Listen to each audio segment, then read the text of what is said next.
Yeah, as Maria said in the keynote opening today, she said AI is neither artificial nor intelligent. So now we have a very genuinely intelligent panel of women here. Hi, everyone. My name is Zoe Qiao. I'm the director of UPenn AI, an initiative across the University of Pennsylvania to foster interdisciplinary AI research and teaching. It's a great honor to be here to welcome you to this panel, an update on AI for AAPI women on the front lines. As AI reshapes industries, ethics, innovation, and society in general, we're privileged to hear from three female AI leaders who are driving this change. So we'll begin by hearing from each panelist about their groundbreaking work, and then explore the shared themes, and then open the floor to you.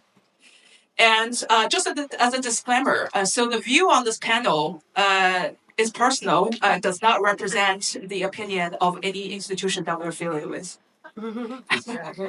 All right, so let's start by giving 30 seconds introduction from each panelist about their name, their role, and what excites them the most about AI.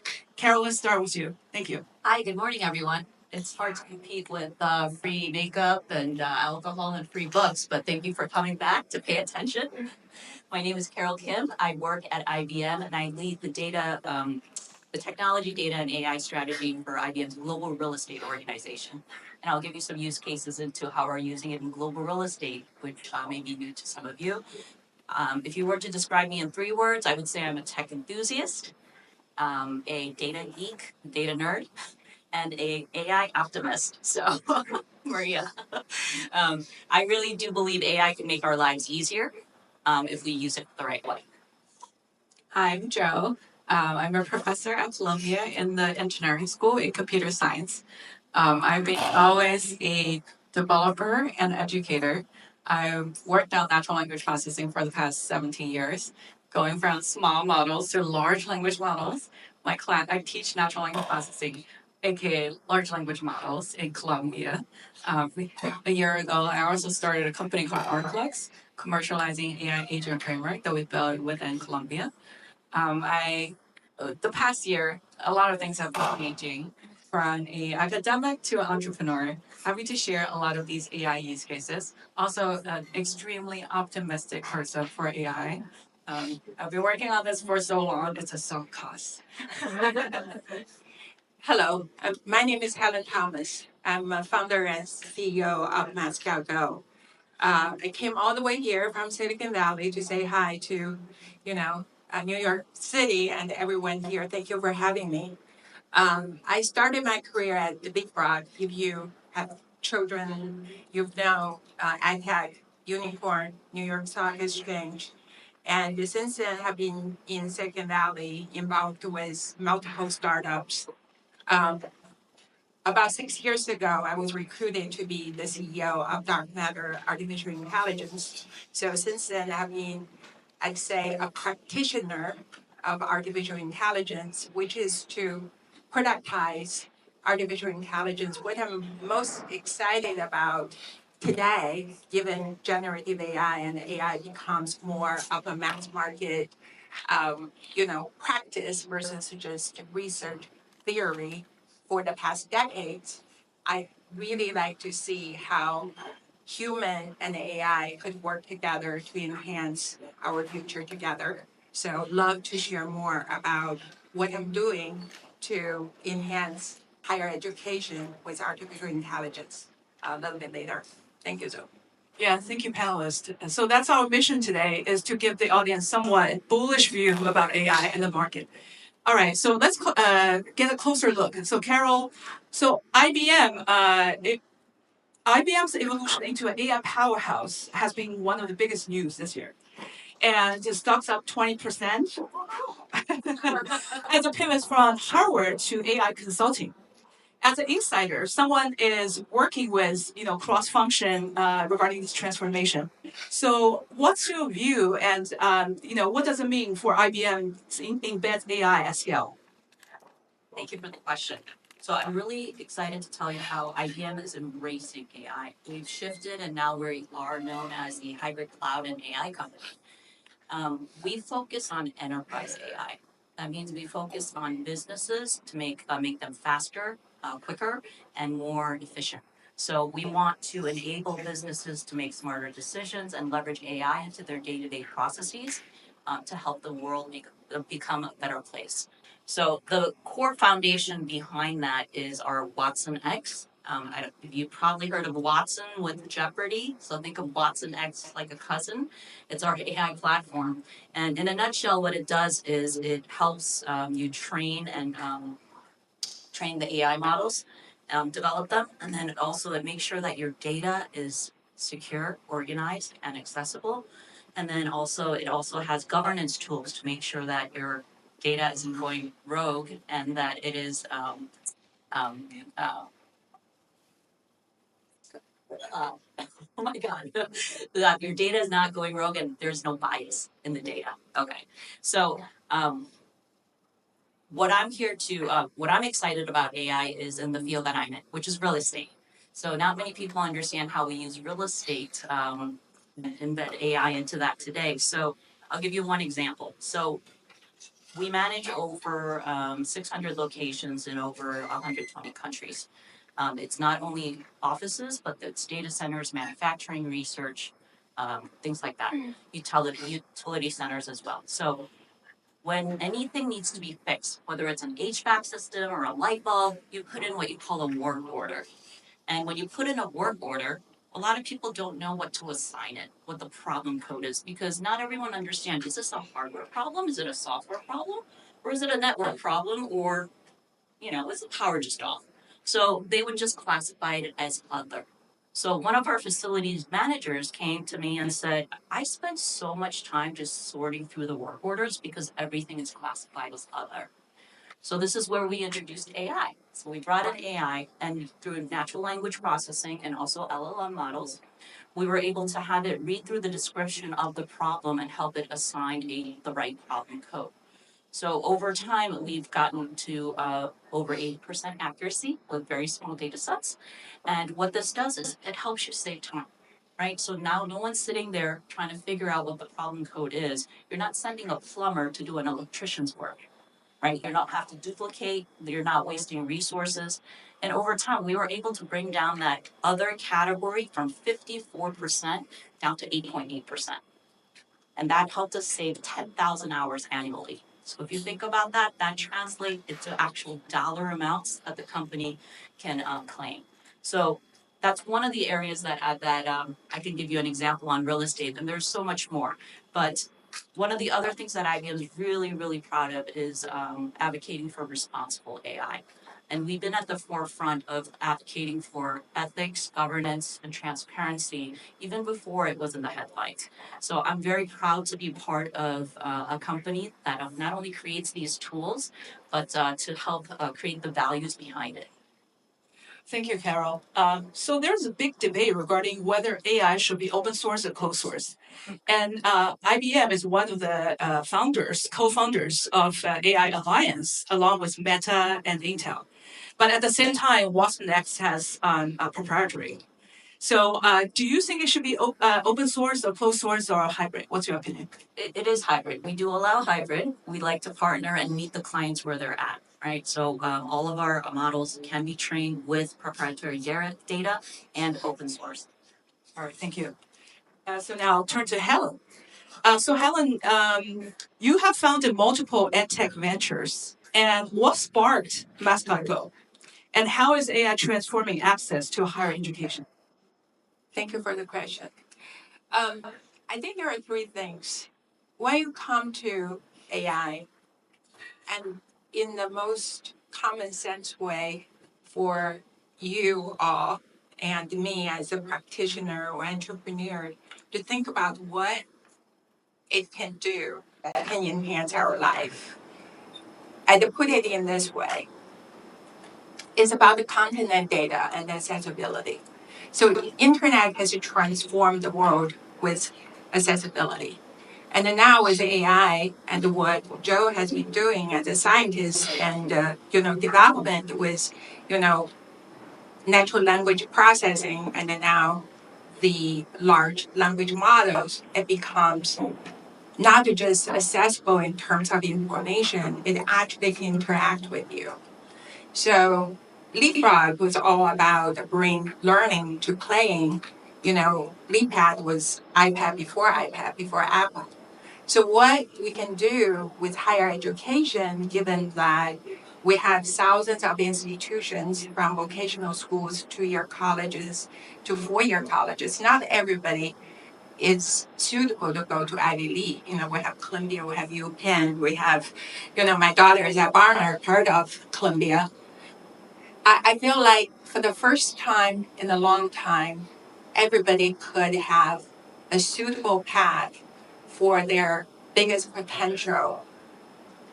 And with the help of AI, which you can imagine as this big brain, it's not just the brain, their functioning is like you can actually get the help, assistant 24/7. So MascotGo as an AI concierge, we call it the concierge. We don't call it tutor. We don't call it, counselor. By the way, there are like 40,000 college counselors out there. It's $3 billion industry for parents to help their children to go to the right suitable colleges. And then now you have a free, accessible, basically backup information, and you can explore your path along the way as a journey versus the last minute essay, application and all of that. I think it's going to be transformative for every individual because you can now, for the first time, personalize your career path based on not just your interests and your strengths and what you do. So this is super exciting for me. Thank you, Helen. So, with the importance of accountable, responsible, and trustworthy AI, and you're working with families and young learners. So, as an entrepreneur, how do you balance the trust and then data protection? Thank you. And I'm very appreciative in terms of what Carol, IBM or Microsoft, what they're doing because they're investing billions of dollars to ensure the safety and security. So we are more of a practitioner. We build our application with Microsoft, with IBM, and all that. But here is the key: across all industries, there is one place, which is higher education, that you would have almost content of infinity with professors, research, like Zoe, what she's doing at UPenn. You have the best and the highest quality content for the universe, for all human beings, human race, which is based in higher education. I know it's under lots of scrutiny right now.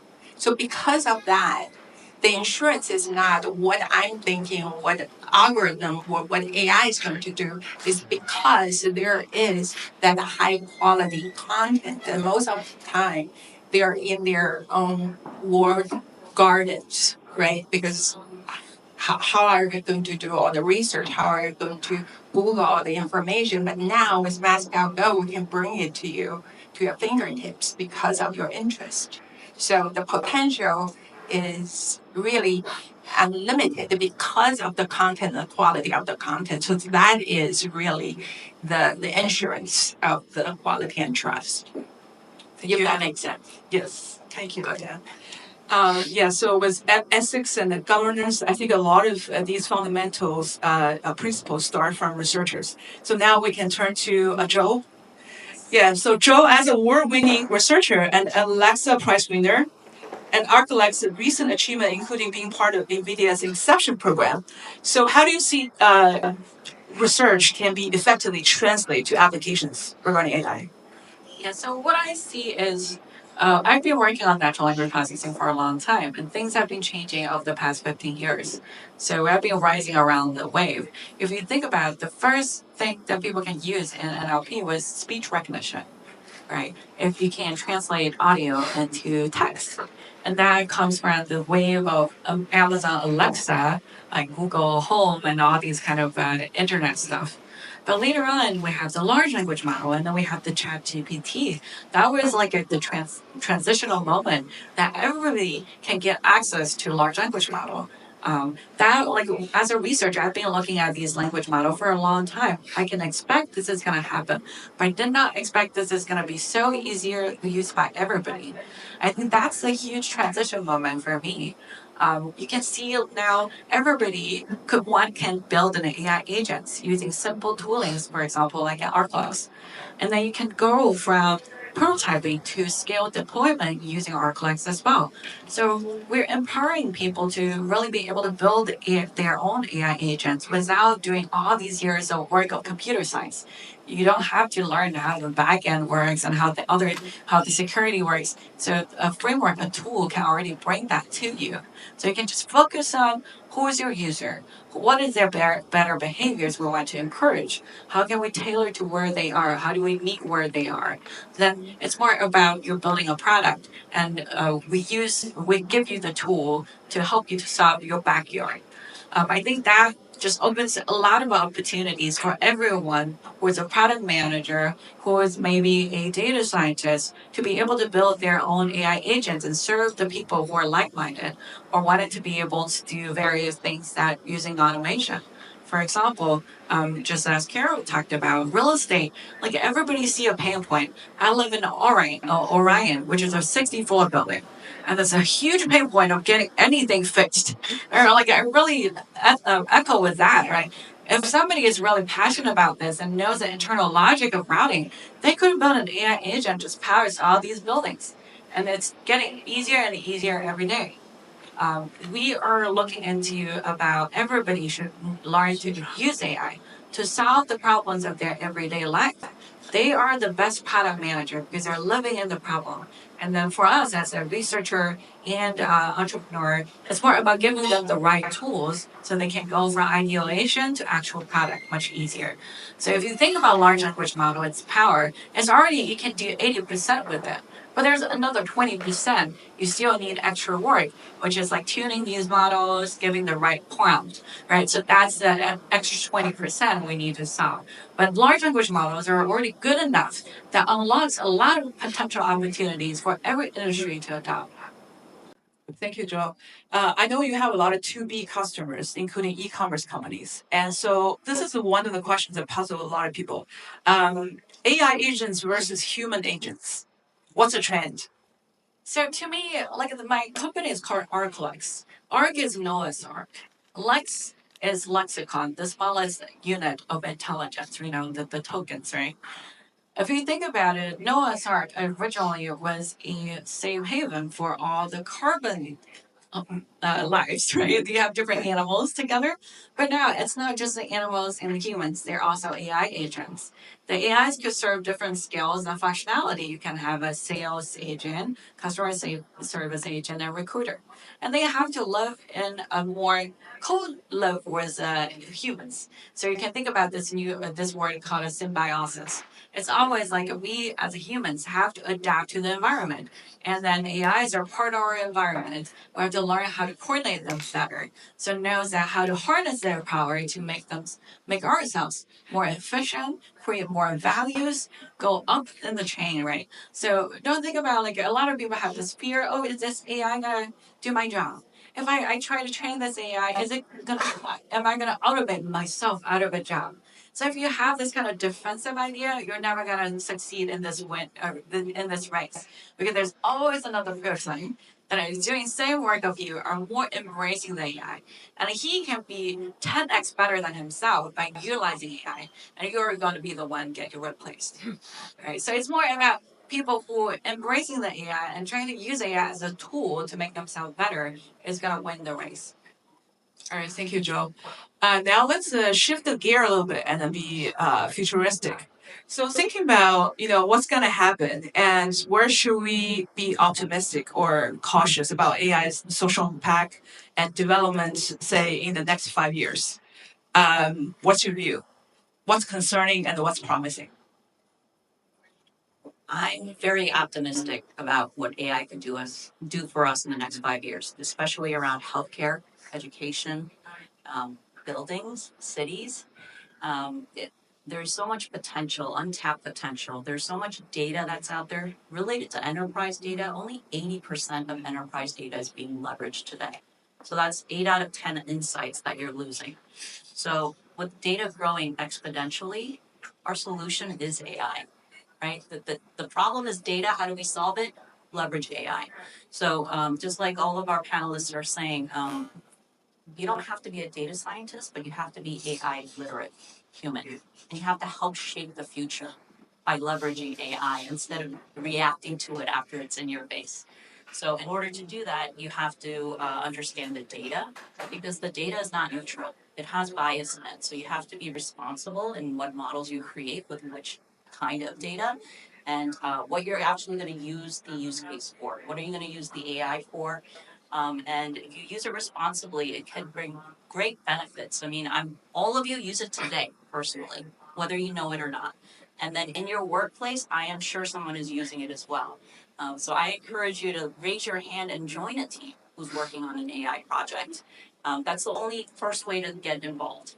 And I think one of the mindsets that everyone needs to have is adaptability with curiosity because the technology is constantly going to change. So you have to adapt to the new technology and understand it.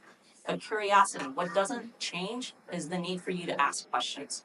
Is this correct? Who's training this data? Who's developing this data? Who's using this data, these AI models, and make sure that it is built responsibly. I think the biggest risk is the fact that as a human, we are the most efficient thinking, uh, being. So we learn to adapt, and we have certain ways of our society and culture.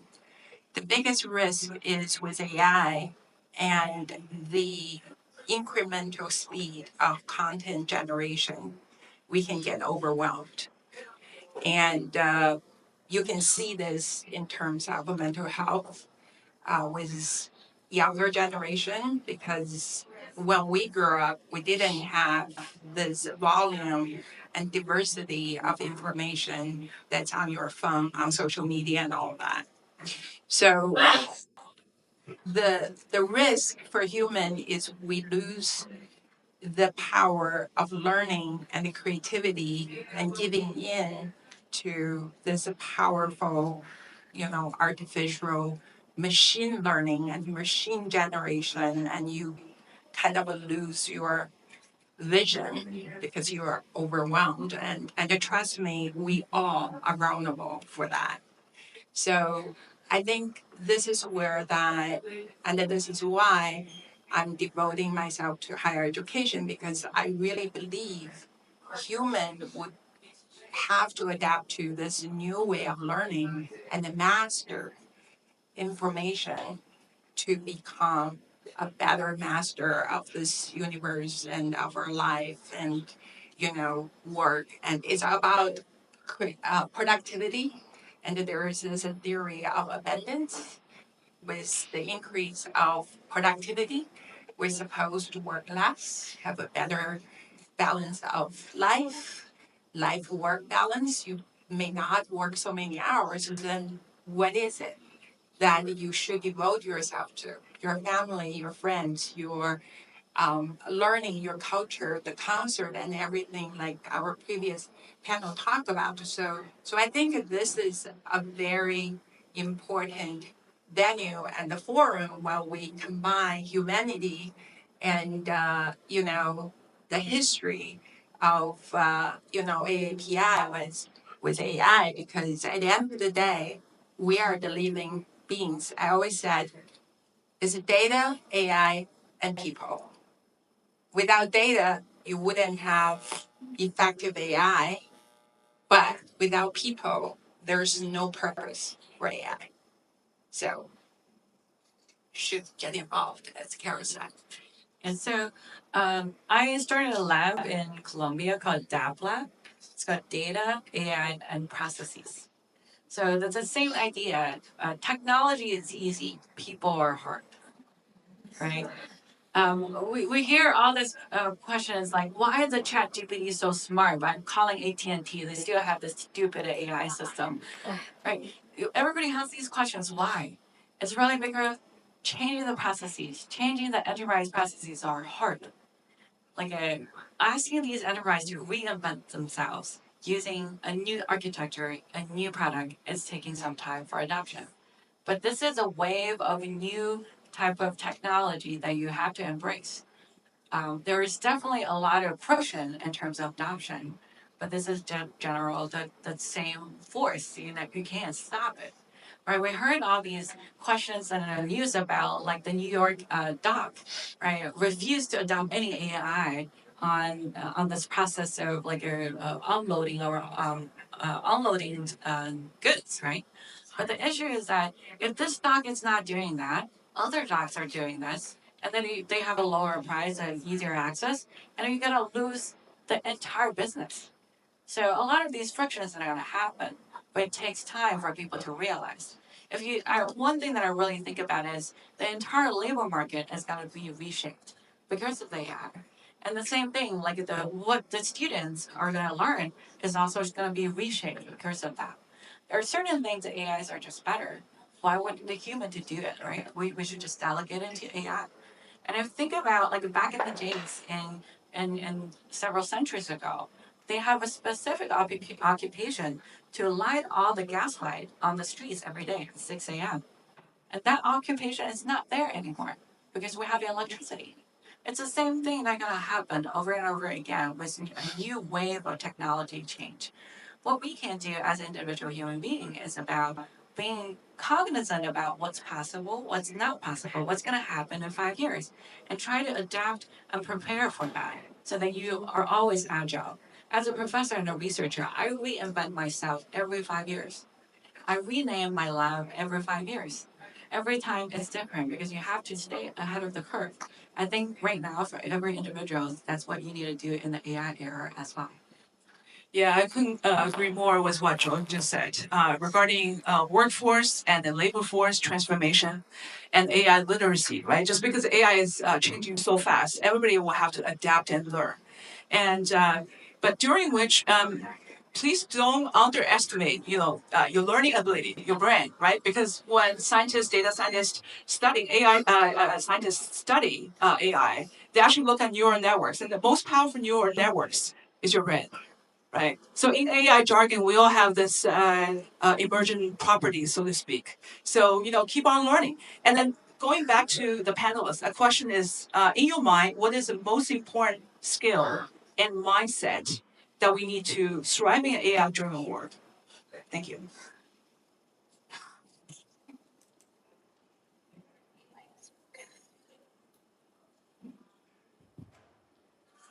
Um, I did say before adaptability with curiosity. Another one would be growth mindset, which is very closely linked. Um, and just be flexible, be courageous, learn how to lead boldly, start small, but think big. Because you have to build something and it has to scale. It can't be siloed, it can't be small because then no one's going to reuse it. You want to reuse and not reinvent. Because every time you try to reinvent the wheel, someone is already halfway down the highway. So, The same thing idea is be aware of what other people are doing. Talk to your friends. Talk to people who are in the same industry. Ask them what they're doing with AI. So everybody, the information is always siloed, no matter how big it is. So a lot of things we can't say it publicly, but you can say it more privately in a setup. Because for example, a financial institute it's never gonna say like, well, how they're using AI because there's a lot of regulatory issues, right? So talk to your colleagues, ask them what are they doing, because they're gonna be the best reference for you about how to go forward about it, help you to navigate about these organization processes, how to change from internally. I think that's always a talk to more people, always be curious, be understandable. And then I think that helps everybody to learn overall as well. So one thing is like don't be afraid of saying, I've never learned code. Can I actually code? So nowadays with all the tools like Lovables, Cursor, there are a lot of reasons that people can become an engineer, become a data scientist. The bar is lower now. It's not like I don't think about, oh, I'm not good at math, I'm not good at logic, I can't code, I can't be a coder. So things are becoming more and more flexible. I've heard a consultant in a health tech just said, I use this tool, I use Lovable, just build a new thing that I use every day, and it's wonderful. So a lot of times it's not about what you cannot do, it's about maybe I could do it too. You can use these tools and to think about that you can transform yourself, you can learn. It's more about the confidence. To look at some, for example, a 14-year-old school coder use Cursor to build their own websites. You can do it too. A 14-year-old can do it. You can do it too. So, build on that. I actually use Visual Studio Code, VS Code, for the first time. You know, I was never a coder. I always work with the CTOs and like a founder and CEO, and I'm very proud to say that I'm actually using VS Code. So I would say train your own dragon. You have agentic workflows. You can have multiple agents. You can have multiple AI concierge that make your life easier, make parenting easier, make your career path easier. So empower yourself and train and master and train your own dragon was my article 2 years ago. It still applies today. And I think that is the most important skill that you would master for the rest of your life and for, your colleagues and your family and, all that. Yeah, thank you, panelists. So a quick question before we turn to the audience for general questions. So regarding, we talked about coding and programming. So will that be replaced by AI? And from your experience, like what's the percentage AI can do? Because recently I heard an interview, IBM's CEO actually said in his mind, 30% maybe. But according to some interviews of Penn professors, they may say 90%. So what's the number? Is there a number? This is my favorite answer. It depends. um, it really does depend, but I mean, just to give you perspective, I was not in this data tech AI field 7 years ago. I was a CPA in finance, right? I could do it, you could do it, right? There are my employee used, one of the chat assistants had it write all the code for her to automate a process to save her 60 hours a week. I'm sorry, a week. And that's just now she's not working. 60 hours a year. Now that doesn't sound like a lot, but do 60 hours times 250,000 employees. Now that's a lot, right? Um, you don't have to, like I said, you don't have to be a data scientist. I am not one myself, but if you understand the intricacy and the intersection between humans and machine, you can definitely figure out a way to make both of them work better together. All right, thank you. Now we turn to the audience.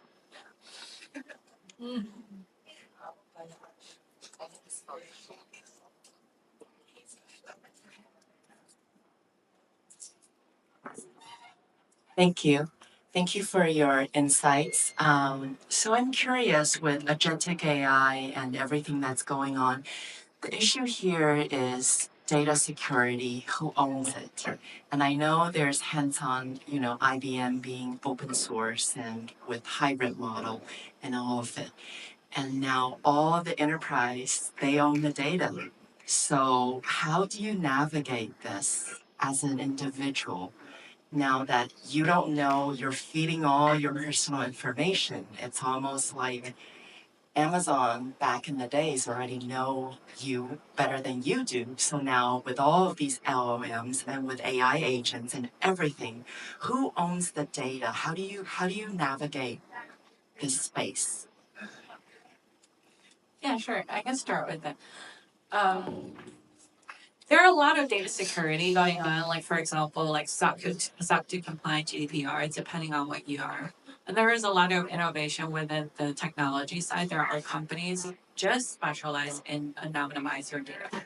So everybody is cognizant about it, and over time, like there is more and more regulations about it. So usually there is a rule that the enterprise cannot store your data after 90 days. You have to delete it. And then, for example, Amazon has a very strict rules that you can't identify that person. You can just use a code. Even internal engineers wouldn't see it. But that's a way to protect internal, protect the data, like even for internal teams. But at the same time, that's definitely to slow it down, the personalizations, the movabilities of data and tap into AIs. I think it's just a process that nobody knows exactly how we should navigate.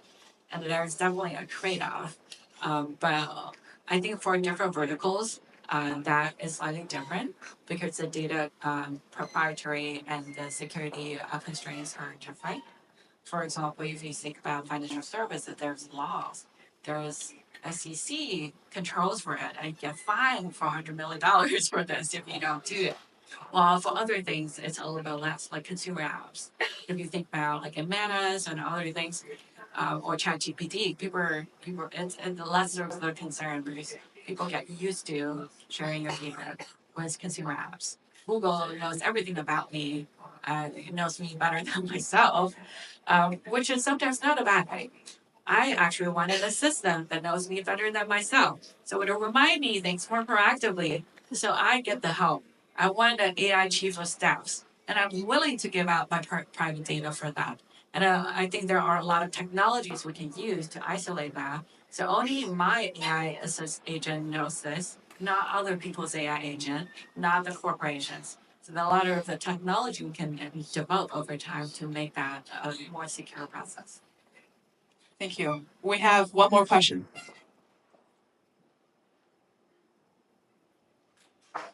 Anybody? Please. Maybe I can just say it. People hear me? Yeah. Okay. I was just going to say, is the advances in AI, are they outpacing the data security? Okay. And is it, because you hear so much about pace of AI going so quickly, are we able to keep up in our data protection, in our security, in our laws? We seem to be stagnant. Are we able to keep up? Good question. Thank you. Alice?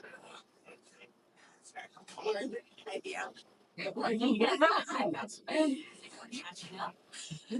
We are catching up. I mean, it is something that everyone is working on. Just coming behind than the technology and the speed of adoption for sure. But I think it's an area that we all need to speak up and be involved in to ensure that privacy is there for everyone. So actually, AI is helping cybersecurity. And I think you really have to think about it as more of, the tug of war is like adoption, and actually lots of investment is in cybersecurity with AI. They do a much better job detecting breach of data and all that than human can do. So it's actually good news to have AI as part of the defense as much as offense. Yeah, privacy and data is where globalization is not quite like dead yet, because there are a lot of global discussions and legislative effort across the world about data security, right? So GDPR, and there's also state and federal level efforts here in the United States. So that's something that everybody's working on, and hopefully there will be some universal norm or understanding regarding how to protect data. And at the same time, there are also approaches like a federated learning and data diffusion from a technology perspective as well. Yeah. Yeah, I would say individual, especially people may not be maybe more vulnerable, like older people on the mobile phone and all that. They really need to be reminded of the data security and how people out there could have, the use of AI and the deepfake and get you into, their vulnerable situation. But in terms of the industry with AI and how we can protect the PI, information, not all private information related to data is used for training. That's, if you really understand how AI works, it's mathematics. It's not targeted at you and knowing you, right? So, so being aware of this, like what Carol said, is really about the AI literacy, understand how AI works, how it can work in your favor, but how it could harm you because they're just overpowered. They could spend you, constantly. And be aware of that is so important. I think it's more about education. That's what we have been doing in Columbia and AI as well. So Yellow Flynn and I, we got looped in all these kind of meetings and talking about legislators and all these people. It's a basic understanding. We got to teach everybody, the lawyers, the policymakers, how things actually work. So they have a more open-minded towards how do we help them to regulate it. It's a slow process, but at least like everybody's working together on that. Well, it has been a very enlightening panel, and hopefully everybody has some takeaway today. And please join me for a round of applause for our panelists. Thank you.